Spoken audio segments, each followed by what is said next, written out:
Hello everyone and welcome back to another Star Wars figure review. Today we're going to take a look at some more 3 3/4 inch figures from Star Wars The Last Jedi, and in today's review we're going to take a look at another brand new character and in many ways an underrated figure from The Last Jedi line. It is of course none other than Resistance Gunner Paige, once again a brand new character in the film, and as I alluded to in my previous review, this character is the sister of Resistance Tech Rose Tico. So it'll be interesting to see how that relationship develops in the new movie, and I'm really looking forward to seeing this character in action. As I mentioned, she is a Resistance gunner, and from what I understand, she flies with Cobalt Squadron, who actually have a novel out about them, which I believe is due for release around the time of the film. So if you're wanting to know a little bit more about the background of this character, that's likely the place to go. Also, if you want to add this figure to your own collection, be sure to hit the link in the video description, which will take you to staractionfigures.co.uk. And as I mentioned, she's a really underrated figure. She is packed to the brim with detail and some really cool accessories. So we're going to touch base on all of those in just a moment. Before we do that, as always, let's take a look at the packaging that she comes in.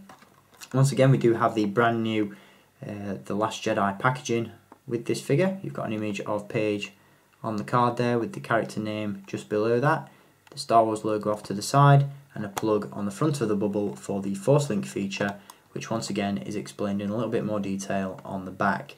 Once again, this is a brand new feature that enables your figures to talk, very similar to the Comtech chips that were included with figures from the Phantom Menace many moons ago.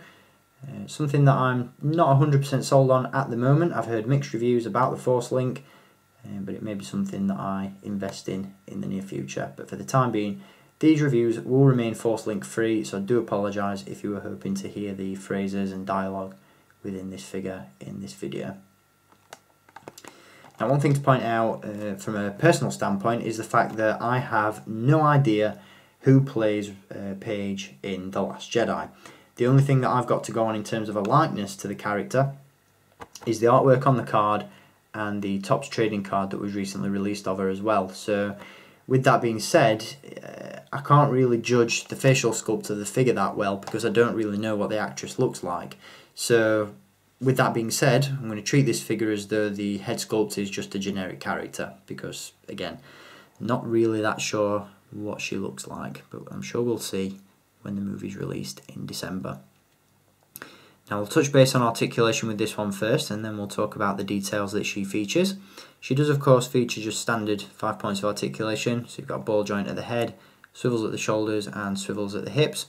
She can be seated inside your vehicles, so that's a good thing, you know. She's a pilot, that's her main purpose, so she can be seated within an A-Wing or the brand new Ski Speeder or any of your other vehicles, but with a bit of luck we'll see the Resistance Bomber that Paige presumably flies around, released later on down the line. Now, in terms of detail, again, she's absolutely packed to the brim, and the detail of this figure definitely makes her, again, one of the most underrated figures from this first initial wave. As you can see, there's an absolute ton of detail on the chest, within the flight bib, and the uniform itself. You've got the console sculpted onto the chest there, pipes, harnesses, all that sort of stuff going on around there, which looks really, really cool. Buckles on the back, straps, all that sort of good stuff, which really makes this figure stand out. Once again, like with her sister Rose and the 3 3/4 inch figure that's currently available of her, there's no weathering on the uniform that Paige is wearing. However, the amount of creases and folds that have been sculpted into it, and also the colour that the uniform has been painted, gives the illusion that it's been weathered, and as such adds a lot of detail and depth to the figure, which I absolutely love. She does come packaged with a Resistance blaster pistol, very similar to the ones included with Poe Dameron from The Force Awakens, and as you can see, she does feature a very unique and very cool looking pilot helmet, which has some really nice markings on it. Got a sort of checkered pattern there with a blue stripe up the front, some other decals on the side there, and on the other side as well. Now the really cool thing about the helmet is not only are the horrible solid yellow banana visors from The Force Awakens gone, and we're back to seeing translucent orange visors with these figures, but the helmet itself is removable, as is the breathing mask that covers the face, which is really, really nice, and again, very surprising. I wasn't expecting this level of detail with a standard 5POA figure.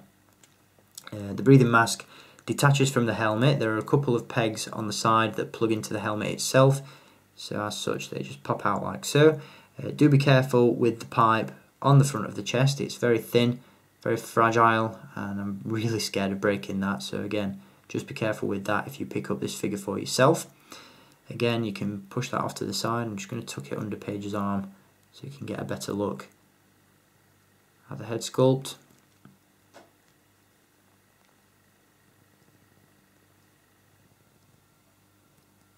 And again, the helmet itself can be removed as well.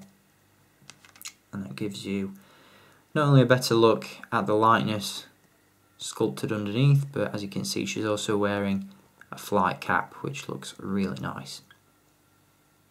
Now, I'll be honest, this figure in the packaging doesn't look all that appealing. It just looks like your typical run-of-the-mill Resistance pilot.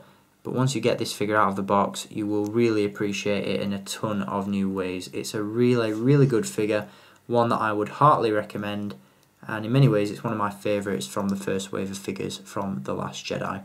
So with that being said, I definitely recommend purchasing this one, and this will make a great addition to your collection. And we'll be taking a look at some more Resistance pilots in a future review when I give you a look at the Resistance A-Wing fighter. So if you've enjoyed taking a look at Resistance Gunner Paige, just plug that breathing mask back in for you to give you a look.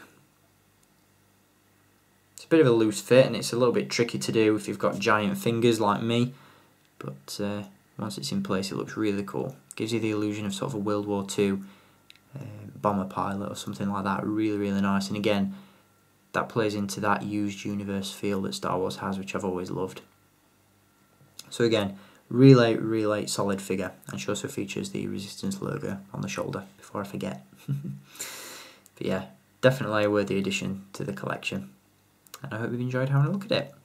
I'll be back with some more figure reviews from Star Wars The Last Jedi very soon, so make sure you stay tuned for all of those, plus many more collectibles that I picked up on Force Friday. And until then, as always, thank you for watching, keep collecting, and may the Force be with you.